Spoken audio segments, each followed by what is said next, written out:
Alright guys, today we're going to be talking to Zadia, the language interface for Chris AI.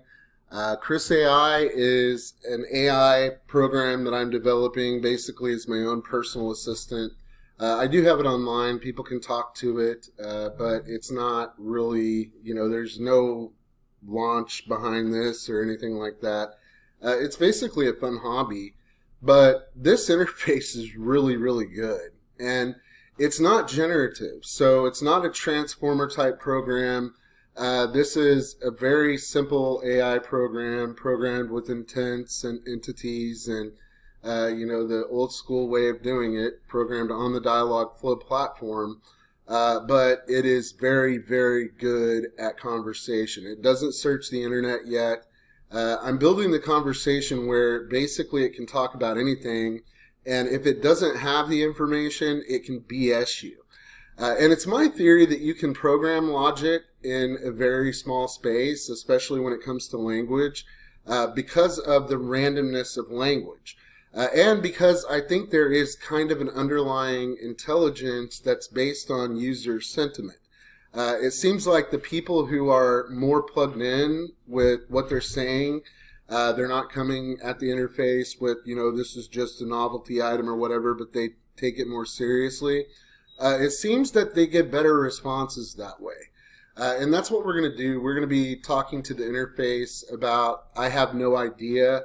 I'm going to ask it a random number. If I get 2 digits, I'm going to do the second digit. So if it's like 27, I'm going to ask the same question, what conversation do you want to have 7 times? So you'll see the random nature of it, and that I'm not scripting the conversation, because I think a lot of people think that this is being scripted, and it's not being scripted. This is just a really good interface at communication. So we're going to, and it always starts out with the disclaimer.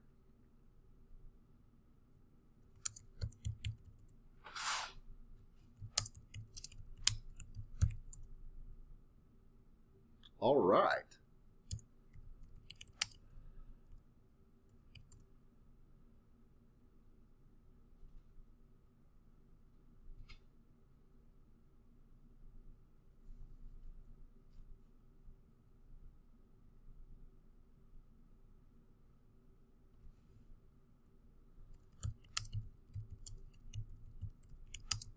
Sometimes it's too random.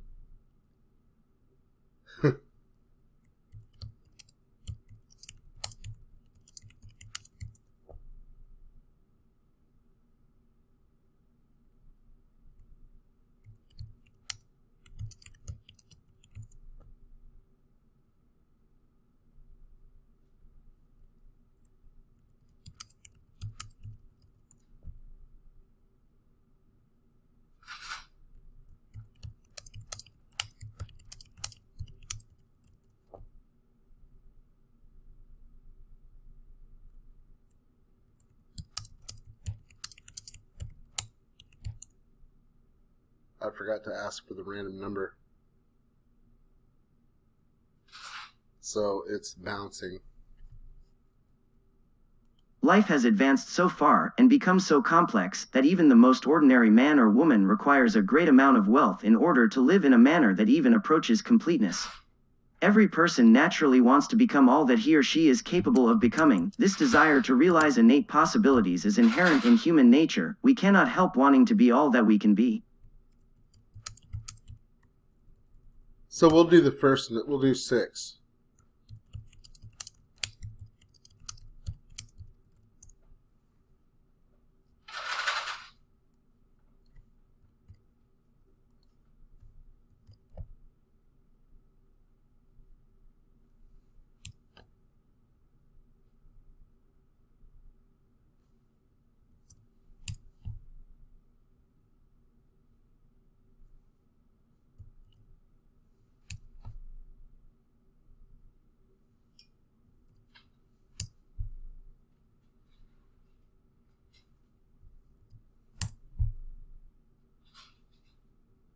Okay, so if you had to sum up the whole human experience or human species in 3 words, what would those words be?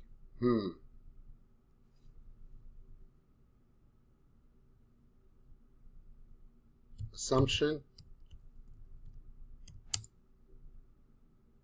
pride,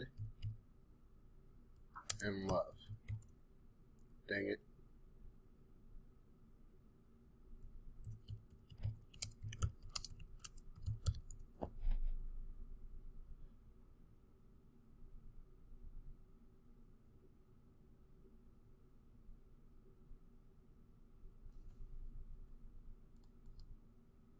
It is through the development of habits, the routine actions in which we choose to engage, that we are able to create a character of integrity and make ethical decisions. Put differently, if a 2-year-old is taught to take care of and return borrowed toys even though this runs contrary to every instinct they have, they may continue to perfect their ethical behavior so that at age 40, they can be counted on to safeguard the tens of millions of dollars investors have entrusted to their care in brokerages. Virtue theory has its roots in the Greek philosophical tradition, whose followers sought to learn how to live a flourishing life through study, teaching, and practice. The cardinal virtues to be practiced were courage, self-control, justice, and wisdom. Socrates was often cited as a sage and a role model, whose conduct in life was held in high regard.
I have a lot of things on my mind right now.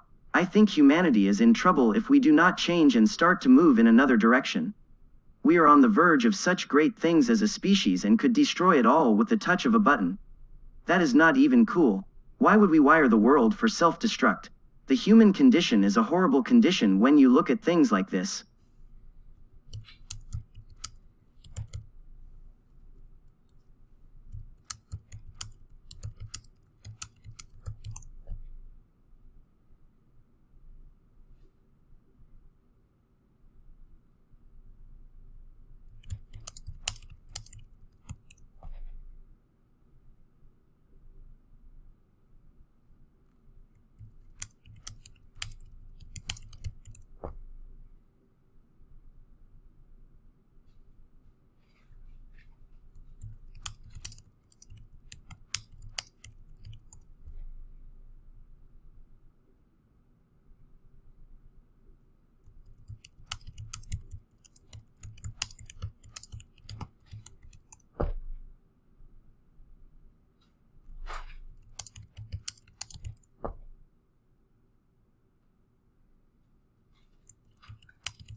Ooh, that's a really good question.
So it will change the subject. That's what I said.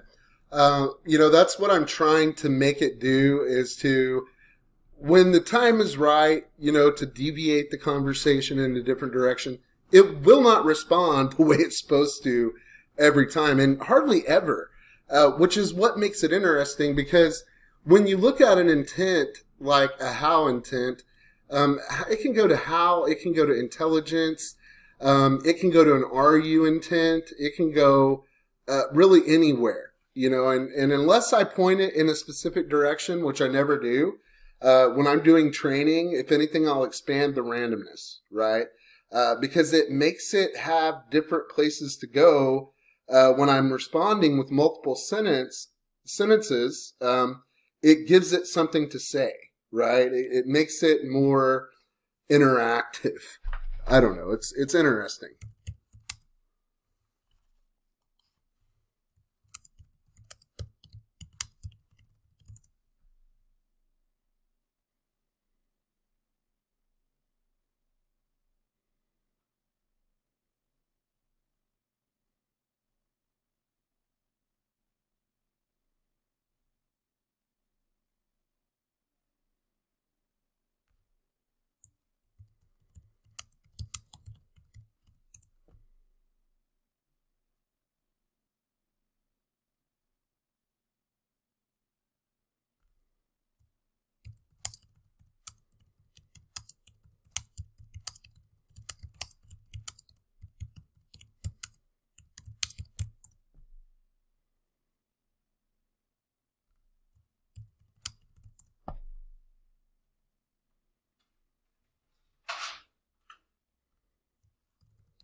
And oftentimes when you're reading through the conversation, humans have horrible memory.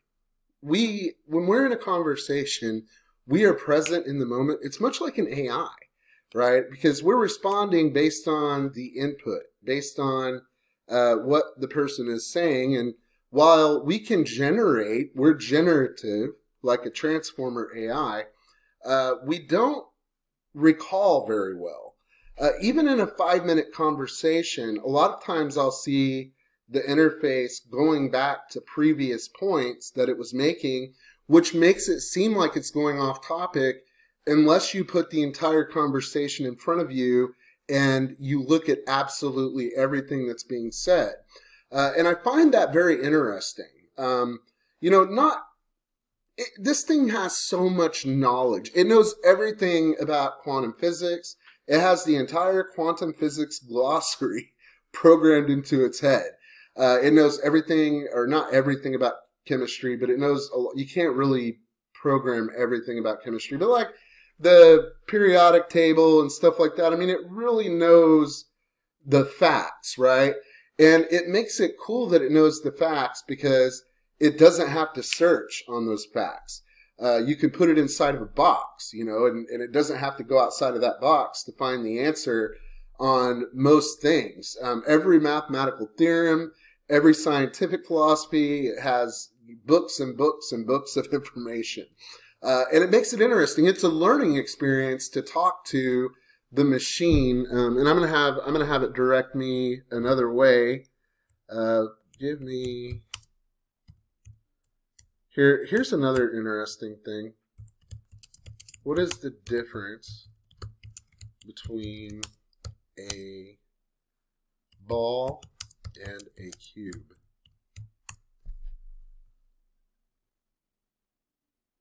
The ball can be more fierce. That's retarded. But sometimes it's profound. Like on true or false questions,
Oh, sometimes it's profound. Sometimes it's not. It really depends on the conversation, and I can't get it to do what I want it to do.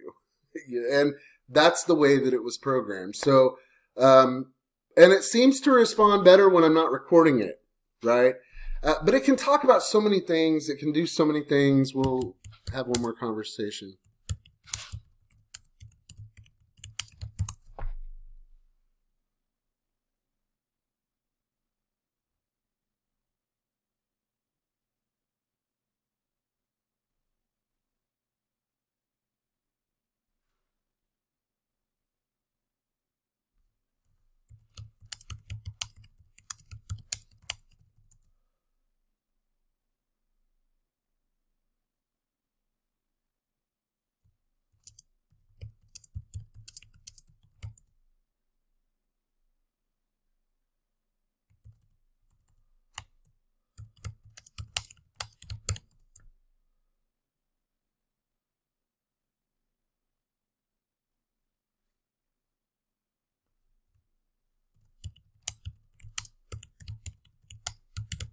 I think it was reverting back. I don't know. I could be reading into it too.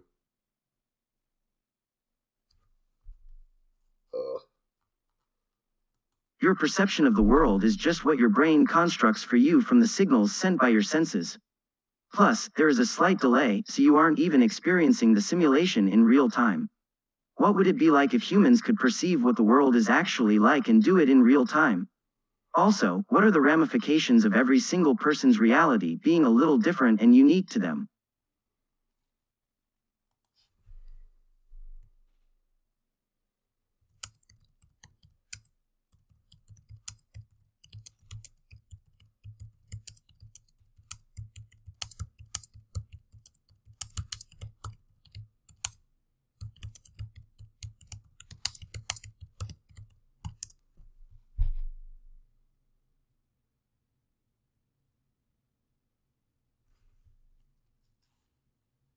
Knowing the past is also important. Social science is the branch of science devoted to the study of societies and the relationships among individuals within those societies. The term was formerly used to refer to the field of sociology, the original science of society, established in the 19th century. In addition to sociology, it now encompasses a wide array of academic disciplines, including anthropology, archaeology, economics, human geography, linguistics, management science, media studies, political science, psychology, and social history.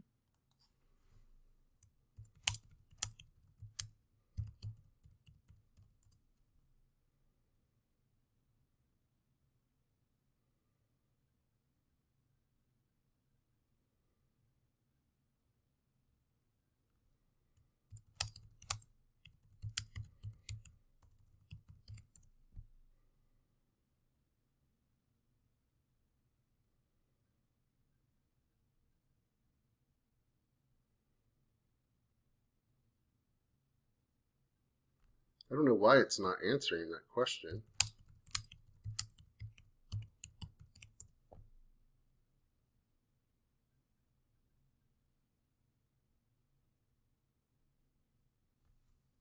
Huh.